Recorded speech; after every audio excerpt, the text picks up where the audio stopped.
பணம் செலவாயிட்டே இருக்குது அப்படின்னாக்கா, அதுக்கு ஒரு சில பரிகாரங்கள் இருக்குது. அது பண்ணும்போது உங்களுக்கு பணம் வரவு அப்படியே வீட்டில் தங்கிட்டுருக்கும். இந்த தங்கமெல்லாம் சேர்றதுக்கு மந்திரங்கள் இருக்குது. அதெல்லாம் நீங்கள் யூஸ் பண்ணிங்கன்னா, இந்த பணத்தை ஈர்க்கக்கூடிய சில மூலிகைகள்லாம் இருக்குது. ஒரு வெத்தலை எடுத்துகிட்டு வீட்டில் டெய்லி மஞ்சள் பிள்ளையாரை பிடிச்சிட்டு அருகம்புல் ஒன்று சாத்திட்டு ரூபா காயின் வச்சுட்டு நெய் தீபம் ஏற்றிட்டே வாங்க.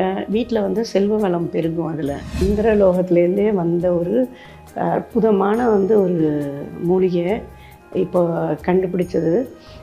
யாருக்கிட்டேருந்து நீங்கள் பணம் கொடுத்தீங்களோ அவங்கக்கிட்டேருந்து வராமல் கடவுள் உங்களுக்கு வேறு இடத்துலேருந்து ஹெல்ப் உங்களுக்கு வரும். அந்த பணம் உங்களுக்கு வேணும், அவ்வளோதானே. அந்த பண வரவுக்கான விஷயங்கள்லாம் அந்த மூலிகையை நீங்கள் வச்சுக்கும் போது உங்களுக்கு தேவையான பணம் வந்து சேர்ந்துடும். எனக்கு மேரேஜ் ஆகுமா டவுட்டாக இருக்குது, நான் வாழ்வேனான்னு தெரியல, அந்த மாதிரிலாம் ஒரு அவங்களுக்குள்ளேயே அதை சொல்லியிருக்கும் போது நெகட்டிவிட்டி அவங்களுக்குள்ளேயே எப்போவுமே டெய்லி அதை எடுத்துக்கிட்டே இருக்காங்க. ஸோ அப்படி இருக்கும்போது அவங்களுக்கு எப்படி அந்த விஷயங்கள்லாம் நடக்கும். விளக்கெண்ணெய் போட்டு தீபம் ஏற்றி பாருங்கள் சுக்கிரஹோரையில். அதுலேயும் உங்களுக்கு நிறைய பண வரவுக்கான விஷயங்கள் நடக்கும். ஆன்மீக கிளிட்ஸ் நேயர்கள் அனைவருக்கும் வணக்கம். இன்னைக்கு நம்மளோட ஹீலர் அண்ட் அஸ்ட்ராலஜர் ஹேமா அவங்க தான் இணைஞ்சிருக்காங்க. அவங்க ஃபஸ்ட்டு எபிசோடில் கர்மா பற்றியும் செகண்ட் எபிசோடில் வசியம் பற்றியும் ரொம்ப அழகாக நமக்கு எக்ஸ்பிளைன் பண்ணாங்க. இப்போ மூணாவதாக உண்மையாகவே எல்லாரும் ஆவலாக எதிர்பார்க்கக்கூடிய ஒரு விஷயம் தான் கேட்க போகிறேன். நிகழ்ச்சிக்கு போகலாம். மேம், எங்களுக்கு கர்மா கிளென்சிங் பற்றி சொன்னீங்க, வசியம் பற்றி சொன்னீங்க. இது ஒரு தனி செக்மெண்ட்டாக எடுக்கிறதுக்கான காரணம் என்னென்னா, எல்லாத்தையும் தாண்டி என்கிட்ட பணம் இருந்தால் எல்லாத்தையும் நானே வசியம் பண்ணிடுவேனே அப்படின்ற மாதிரியான ஒரு மைண்ட் செட் இருக்கும்ல மக்களுக்கு. ஸோ இந்த பணத்தை வசியம் பண்ணுறதுக்கு நீ ஏதாவது இருக்கா மேம்? கட்டாயம் இருக்குது. அதாவது அருளில்லா இருக்குது அவ்வுலகில்லை, பொருளில்லா இருக்குது இவ்வுலகில்லைங்கிறது தானே அந்த பழமொழி. ஸோ அதனால் பொருள் இல்லைன்னா இந்த பூமியில் நம்மளால் வாழ முடியாது. ஸோ அதுக்கு பொருள் வாங்கணுன்னா பணம் வேணும். ஸோ அந்த பணத்தை ஈர்க்கக்கூடிய சில மூலிகைகள்லாம் இருக்குது. அது பேரே அந்த குபேர மூலிகை கொண்ட ஒரு பேக் இருக்குது. ஸோ அது என்ன, அதை கொண்டு நீங்கள் வீட்டில் வச்சுட்டீங்க, இல்லை கேஷ் பாக்ஸ்லேயோ, இல்லைன்னா அதாவது இந்திரலோகத்துலேருந்தே வந்த ஒரு அற்புதமான ஒரு மூலிகை இப்போ கண்டுபிடிச்சது.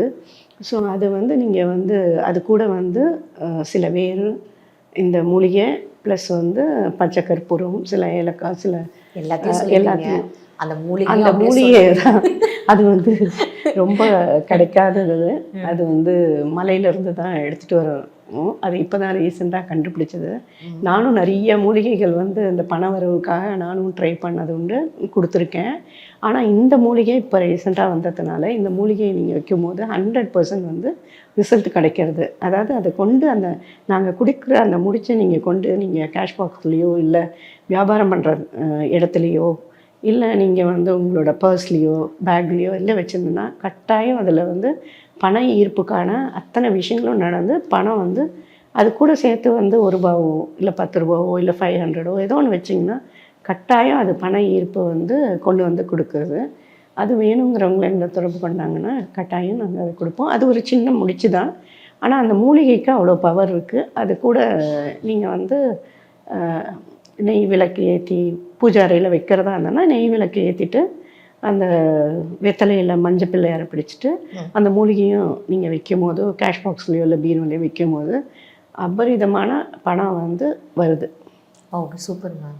இப்போது பணம்ன்றது இல்லை நான் கொடுத்துட்டேன் ஆனால் எனக்கு இன்னும் திருப்பி வரவே இல்லை அப்படின்ற மாதிரி இருக்கிறவங்களுக்கு கூட இப்போது எப்படி மேம் இது ஒர்க் ஆகுமா? அதுக்கு பணம் கொடுத்தவங்க வரல அப்படின்னா அது அதாவது சப்போஸ் அவங்களால கொடுக்க முடிஞ்சவங்களாக இருந்தாங்கன்னா நீங்கள் கேட்டு வாங்கிக்கோங்க, ஒன்றும் பிரச்சனை இல்லை. சப்போஸ் கொடுக்க முடியாமல் இருக்காங்க, ரொம்பவே அவதிப்பட்டுட்டே இருக்காங்க அப்படிங்கிற பட்சத்தில் அவங்கள போய் நீங்கள் ரொம்ப கம்பல் பண்ணிட்டு இருந்தோன்னா உங்களுக்கு தான் அது கர்மாவில் சேரும். ஸோ அதனால் அதாவது இது நீங்கள் போன ஜென்மத்தில் அவங்களுக்கு கொடுக்க வேண்டிய பணமாக இருந்திருக்கும். ஸோ அதனால் அவங்களால அந்த பணம் திரும்பி தர முடியாமல் இருந்திருக்கலாம். ஸோ அதனால் அந்த இடத்த விட்டுட்டு அவங்களுக்கு நிறைய பணம் கிடச்சி உங்களுக்கு கொடுக்கணும் அப்படின்னு சொல்லிட்டு நீங்கள் ப்ரேயர் பண்ணிங்கன்னா கட்டாயம் அது நல்ல எண்ணத்தில் அவங்கள திட்டுறதை விட்டுட்டு இல்லை அவங்கள சபிக்கிறதெல்லாம் விட்டுட்டு அவங்களுக்கும் பணம் எங்கிட்ட திருப்பி கொடுக்கணும் அப்படிங்கிற ஒரு நல்ல ஒரு பாசிட்டிவ் தாட்ஸை நீங்கள் கொண்டு வச்சுருந்தீங்கன்னா கொண்டு கொடுத்துருவாங்க. அப்படி சப்போஸ் கொடுக்கவும் முடியல, இழந்த பணம் எனக்கு நிறையா இருக்குது, தரலை அவங்கக்கிட்ட இல்லை அப்படின்ற பட்சத்தில் இதுக்கு வந்து ஒரு சில பரிகாரங்கள் பண்ணணும். அந்த பரிகாரம் பண்ணும்போது ஆட்டோமேட்டிக்காக இனி ஒரு 21 டேஸில் அவங்க வந்து பணத்தை கொண்டு வந்து உங்கள் வீட்டிலேயே கொண்டு வந்து வச்சுட்டு போயிடுவாங்க. ஸோ அந்த அளவுக்கு அந்த பரிகாரம் வந்து ஒர்க் ஆகும். இல்லை, இப்போ நீங்கள் ஒரு விஷயம் சொன்னீங்க, பணத்தை கொடுக்க முடிஞ்சவங்க கொடுப்பாங்க. இப்போ கொடுக்க முடியல, அவங்களே ரொம்ப ஏழ்மையாக இருக்காங்க, கொடுக்கவே முடியலன்ற இதில் அப்போ அப்படியே விட்டுடணுமா அப்படின்ற ஒரு கேள்வி இருக்கும்ல. நீங்கள் வந்து விட நான் சொல்லலை. அதாவது அவங்கக்கிட்ட வராதுன்னு உங்களுக்கு தெரியுது. அப்படி இருக்கச்சே இது எப்படி நம்மக்கிட்டேருந்து பணத்தை அவங்க வாங்கிட்டாங்களே, இப்படி வாங்கிட்டே இருந்துட்டு நமக்கு திருப்பி கொடுக்கவே மாட்டேங்கிறாங்களே அப்படின்ற பட்சத்தில் நீங்கள் பார்த்தீங்கன்னா அது வந்து போன ஜென்மத்தோட கர்மா. நீங்கள் அவங்களுக்கு கொடுக்க வேண்டி இருந்திருக்கும் போன ஜென்மத்தில். ஸோ அந்த பணத்தை இவங்க கஷ்டப்படும் போது நீங்கள் வந்து அந்த பணத்தை கொடுத்துருக்குறீங்க. நீங்கள் எதுக்கு சும்மாவே ஹெல்ப் பண்ணுவீங்களா? அவங்களோட உங்களுக்கு நட்பு இருக்கும், இல்லைன்னா உங்களுக்கு ஏதோ கொடுக்கணுங்கிற ஒரு இது இருந்திருக்கும் ஒரு மனசுக்குள்ளே. சரி பாவம் கஷ்டப்படுறாங்களேன்னு கொடுத்துருப்பீங்க. ஸோ அந்த அந்த தர்மம் உங்களுக்கு போயிடுது இல்லையா, அந்த புண்ணிய கணக்கு போயிடுது இல்லையா. ஸோ அப்போ திருப்பி அவங்களால கொடுக்க முடியல அப்படிங்கிற பட்சத்தில் உங்களுக்கு கடவுள் வேற யார் மூலியமாவது அந்த பணத்தை திருப்பி தருவார். அதுதான் வந்து விதி. ஸோ அதனால தான் கஷ்டப்படுறவங்க அப்படிங்கிற பட்சத்தில் உங்களுக்கு தெரியுது கஷ்டப்படுறாங்கன்னு நீங்கள் கொடுத்தாச்சு. என்னைய வந்து திட்ட வராதிங்க. அப்போ எல்லாருமே திட்டுவாங்க, என்னடா அவங்க கொடுத்த பணத்தை அவங்களே வாங்கி தர சொல்லி கூட கேட்பாங்க. ஸோ நம்ம வந்து அதுக்கு சொல்ல வரல. அதாவது இதெல்லாம் வந்து கர்ம கணக்குன்னு சொல்ல வரேன். யாருக்கிட்டேருந்து நீங்கள் பணம் கொடுத்தீங்களோ அவங்கக்கிட்டேருந்து வராமல் கடவுள் வந்து உங்களுக்கு வேறு இடத்துலேருந்து ஹெல்ப் உங்களுக்கு வரும் அப்படிங்கிறது தான் நான் சொல்கிறேன். இது கண்கூடா நான் கண்ட உண்மை. அதனால தான் நான் சொல்லிகிட்ருக்கேன். ஸோ அதனால் உங்களுக்கு வேறு இடத்துலேருந்து வரும் பணம். அப்படி சப்போஸ் இல்லை அவங்கக்கிட்ட நான் கண்டிப்பாக வாங்கியே தீருவேன் அப்படிங்கிற பட்சத்தில் இதுக்கு சில பரிகாரம் இருக்குது. அந்த பரிகாரங்களை செஞ்சிங்கன்னா இழந்த பணம், பொருள், வீடு, வாசல், நட்பு, உறவு எது இருந்தாலும் அந்த பரிகாரம் செய்யும் போது உங்களுக்கு அது கிடச்சிடும். இப்போ எத்தனை பேருக்கு மேம் இந்த மாதிரியான விஷயம்லாம் ஒர்க் அவுட் ஆகும்? எல்லாருக்குமே ஒர்க் அவுட் ஆகுமா? இல்லை அதுக்கும் வந்து இந்த பிராயச்சித், அதாவது இந்த கர்ம பலன்கள் உனக்கு இருந்தால் மட்டும் தான் இதெல்லாம் வேலைக்காகும், இல்லைன்னா இது வேலைக்காகாது அப்படின்ற மாதிரி ஏதாவது ஒரு விஷயம்? என்ன விஷயத்துக்கு சொல்றீங்க நீங்கள்? இப்போ பணத்துக்கு வந்து எல்லாருக்குமே இந்த நீங்க சொல்ற இந்த வசியம் இதெல்லாம் வந்து ஒர்க் இல்லை. நான் சொன்னேன் இல்லையா, அந்த ஒரு மூலிகை இருக்கு, ஒரு அந்த பணம் உங்களுக்கு வேணும் அவ்வளோதானே. அந்த பண வரவுக்கான விஷயங்கள்ல அந்த மூலிகையை நீங்கள் வச்சுக்கும் போது உங்களுக்கு தேவையான பணம் வந்து சேர்ந்துடும். அந்த மூலிகையோட நாங்கள் கொடுக்குற அந்த குபேர முடிச்சுன்னு தான் சொல்லலாம் நினைக்கிறேன். அந்த குபேர முடிச்சு இருக்குது. அதுக்குள்ளே உங்களுக்கு வந்து மூலிகை இருக்கும், ப்ளஸ் வந்து அந்த வேறு இருக்கும், பச்சை கற்பூரம், அந்த ஏலக்காய், அந்த சில எல்லா வாசனை திரவியங்கள் அதெல்லாமே இருக்கும் அந்த அந்த இதில். அதை கொண்டு நீங்கள் ஒன்றுமே பண்ண வேணாம். ஜஸ்ட்டு நீங்கள் வந்து பீரோலையோ இல்லை அதாவது கேஷ் பாக்ஸ்லேயோ இல்லை பர்ஸ்லையோ சுவாமி பூஜை ரூம்லையோ எங்கே வச்சிங்கனாலும் பண வரவுக்கான விஷயங்கள் அங்கே நடந்தே தீரும். அதுவும் இல்லாமல் டெய்லி காலையில் நீங்கள் உங்களுக்கு எவ்வளோ பணம் வேணும் அப்படிங்கிறத நீங்கள் எழுதி வைக்கலாம், நோட்டில் எழுதி வைக்கலாம். டெய்லி எழுதணும் இல்லையா, நீங்கள் எழுதி வச்சுட்டு நீங்கள் டெய்லி அந்த பணம் வர மாதிரியும் பார்க்கலாம். டெய்லி எழுதணுமா மேம்? என்ன டெய்லி எனக்கு இவ்வளோ பணம் வேணும் அப்படிங்கிறது, பணம் எனக்கு கிடச்சிச்சு, ஆல்ரெடி ரிசீவ்டுங்கிற மாதிரி கூட பார்க்கலாம். அப்படி பார்க்கும்போது உங்களுக்கு பணம், அதெல்லாம் மேனிஃபெஸ்டேஷன் தானே. ஸோ எனக்கு வேலை கிடைக்கணும், வேலை கிடைக்கணும், வேலை கிடைச்சாச்சு, அந்த மாதிரி நன்றி சொல்லணும். எப்போவுமே இந்த பிரபஞ்சத்துக்கு நன்றி சொல்லிகிட்டே இருந்தீங்கன்னா எல்லா விஷயங்களுமே ஆட்டோமேட்டிக்காக உங்களுக்கு நடக்கும். மேம், இப்போ நீங்கள் ஒரு விஷயம் சொன்னீங்க, அது எனக்கு ஒரு கிளாரிஃபிகேஷன் வேணும். நீங்கள் சொன்னீங்க எனக்கு இனிமே தான் பணம் கிடைக்கணும், ஆனால் நான் ஆல்ரெடி எனக்கு கிடைச்சாச்சு அப்படின்ற மாதிரி எழுதணுமா? ஆமாம், ஆல்ரெடி உங்களுக்கு கிடைச்சிட்ட மாதிரி நீங்கள் வந்து ஒரு நினச்சிட்டிங்கன்னா, ஒரு ட்ரீம் பண்ணிங்கன்னா கண்டிப்பாக அது நடக்கும் உங்களுக்கு. ஓகே. அது வந்து ஒரு 28 டேஸ் ஆகும், 28 to 30 டேஸ் ஆகும் உங்களுக்கு அது விஷயம். ஆனால் ஒரே எண்ணம், ஒரே கொள்கையாக, ஒரே திங்கிங்காக இருந்தீங்கன்னா அந்த விஷயம் நடக்கும், எந்த ஒரு விஷயமா இருந்தாலும் சரி. ஆனால் வந்து ஒரு சிலர் வந்து ஆண் பெண் பழகுறாங்க, அவங்க என்னை கல்யாணம் பண்ணிப்பாங்களான்னு டவுட்டாக இருக்குது, எனக்கு மேரேஜ் ஆகுமா டவுட்டாக இருக்குது, நான் வாழ்வேனான்னு தெரியல, அந்த மாதிரிலாம் வந்து ஒரு அவங்களுக்குள்ளேயே அதை வந்து சொல்லியிருக்கும் போது நெகட்டிவிட்டி அவங்களுக்குள்ளேயே எப்போவுமே டெய்லி அதை எடுத்துக்கிட்டே இருக்காங்க. ஸோ அப்படி இருக்கும்போது அவங்களுக்கு எப்படி அந்த விஷயங்கள்லாம் நடக்கும் இல்லையா? ஸோ அதனால் திங்க் பாசிட்டிவ் அப்படிங்கிறது தான் என்னோட விஷயம். ரொம்ப அழகாக அதை எக்ஸ்பிளைன் பண்ணிங்க மேம். முதல்ல நீங்கள் பாசிட்டிவாக இருங்க, அப்போ தான் உங்களுக்கு பாசிட்டிவாக நடக்கும் அப்படின்ற மாதிரி. ஸோ மேம், இப்போ இந்த பணம் முக்கியமாக வந்து நீங்கள் சொன்ன மாதிரி இந்த கேஷ் பாக்ஸில் வச்சுக்கிறது இது எல்லாமே எவ்வளவோ இருந்தாலும் எனக்கு எப்படி வருது எப்படி போகுதுன்னே தெரியலையே அப்படின்ற மாதிரி ஒரு பக்கம் இருக்குல்ல மேம்? பணம் செலவாயிட்டே இருக்குது அப்படின்னாக்கா அதுக்கு வந்து ஒரு சில பரிகாரங்கள் இருக்குது. அது பண்ணும்போது உங்களுக்கு பணம் வரவு அப்படியே வீட்டில் தங்கிட்டு இருக்கும். அந்த இதுக்கு அதுக்கும் சில மூலிகை இருக்குது. அதை வைக்கும்போது உங்களுக்கு பணம் இருந்துக்கிட்டே இருக்கும். உங்களோட இதில் அனாவசிய செலவுக்கு போகாது அந்த பணம். இதுக்கு என்ன மாதிரியான மூலிகைகள் மூலிகை இருக்குன்னு சொல்லியிருக்கேனே. சரி, ஓகே. இதுக்கு ஏதாவது மந்திரங்கள், ஏதாவது மூலிகை சொல்ல மாட்டீங்க, மந்திரங்கள்? மந்திரமும் இருக்குது. அது வந்து பஞ்சபூத சக்தி இருக்குது.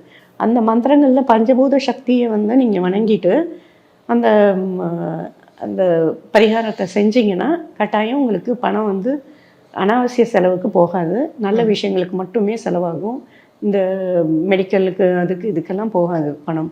அதெல்லாம் நான் கண்கூட பார்த்துருக்கேன், கொடுத்துருக்கேன். அந்த விஷயங்களும் நடந்திருக்கு. ஓகே.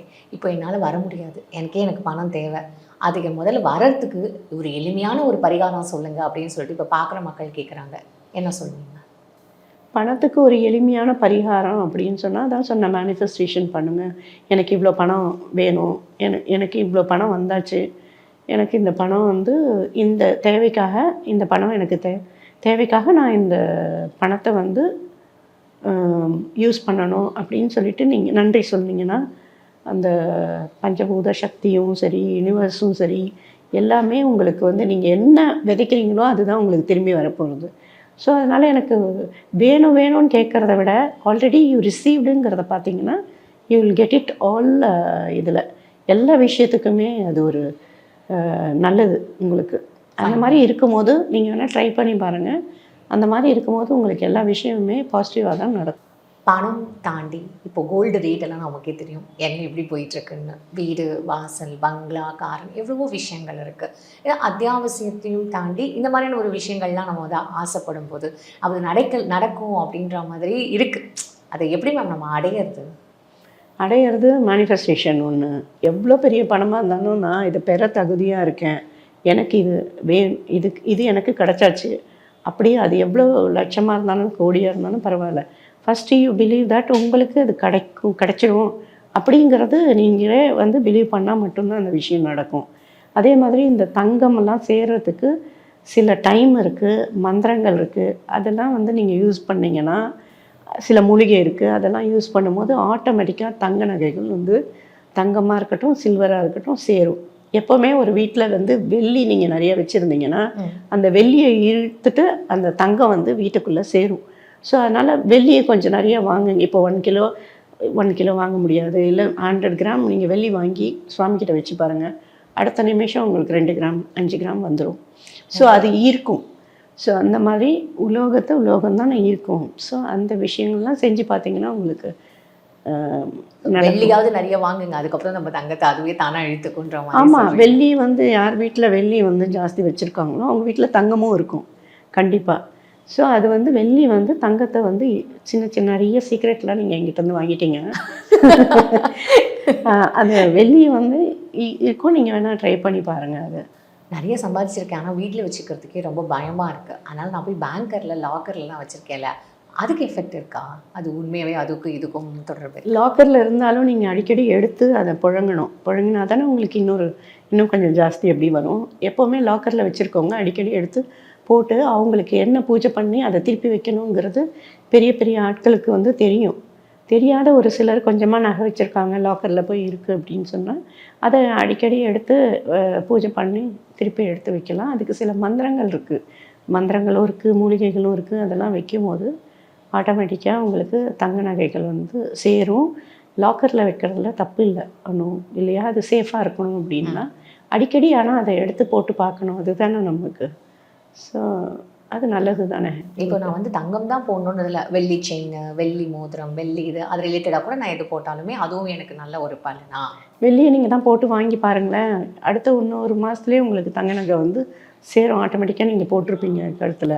ஓகே, அது ட்ரை பண்ணி பாருங்கள், உங்களுக்கு அது மாதிரி நடக்கும் கண்டிப்பாக மேம். இதுவே ரொம்ப பாசிட்டிவாக இருக்கும் மேம்.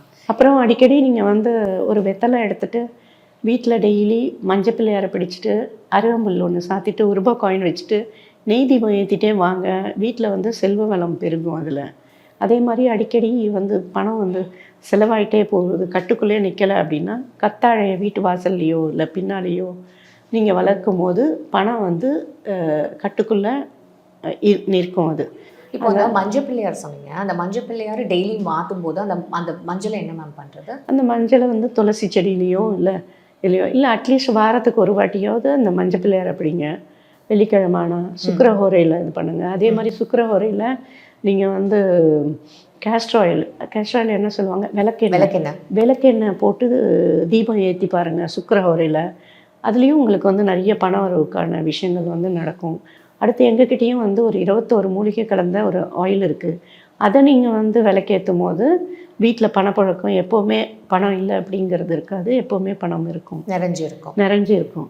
அந்த மாதிரி வீட்டில் அமைதியும் இருக்கும், பீஸ் ஆஃப் மைண்ட் இருக்கும். அந்த நாங்கள் சொல்கிற அந்த 21 மூலிகை நீங்கள் வந்து விளக்கேற்றிட்டு வந்தீங்கன்னா பண வரவுக்கா இருக்கும். அதே மாதிரி வீட்டு வாசலில் சில மூலிகைகள்லாம் நீங்கள் வைக்கும்போது அந்த என்ட்ரன்ஸில் எந்த நெகட்டிவிட்டியும் வராமல் பாசிட்டிவிட்டி இருக்கும்போது, மகாலட்சுமி கடாட்சம் இருக்கும்போது ஆட்டோமேட்டிக்காக உங்கள் வீட்டில் நல்ல வார்த்தைகள் நல்ல விஷயங்கள் வீட்டில் எப்போவுமே பேசிகிட்டே இருக்கும்போதோ இல்லை நல்ல சப்தங்கள் ஒலி, அதாவது பாட்டு மந்திரங்கள் அதெல்லாம் வந்து டெய்லி காலையிலையோ ஈவினிங்கோ ஒழிச்சிட்டு இருந்தோம்னா ஆட்டோமேட்டிக்காக அந்த இடத்துல எல்லா தேவதைகளும் வந்து உங்களுக்கு நல்ல ஆசீர்வாதம் பண்ணி அதுக்கும் பணம் வரக்கூடிய விஷயங்கள் நடத்தி தரும்.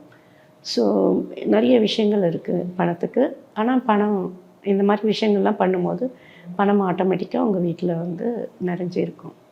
எல்லாருக்கும் நல்ல பணம் இருக்கிறதுக்கு வாழ்த்துக்கள். நன்றி, வணக்கம். இவ்வளோ நேரம் எங்களுக்கு ரொம்ப அழகாக எளிமையான ஒரு டிப்ஸை நிறைய கொடுத்துருக்கீங்க மேம். அதுவே வந்து கண்டிப்பாக ரொம்ப நன்றி. மக்கள் இதை ஃபாலோ பண்ணி என்ன தேவையோ உங்ககிட்ட வந்து அப்ரோச் பண்ணுவாங்கன்னு நான் நினைக்கிறேன். இவ்வளோ நேரம் உங்களோட நேரத்துக்கும் உங்களோட எல்லா ஒரு இதுக்கும் எங்களுக்கு ரொம்ப நன்றி, வணக்கம்.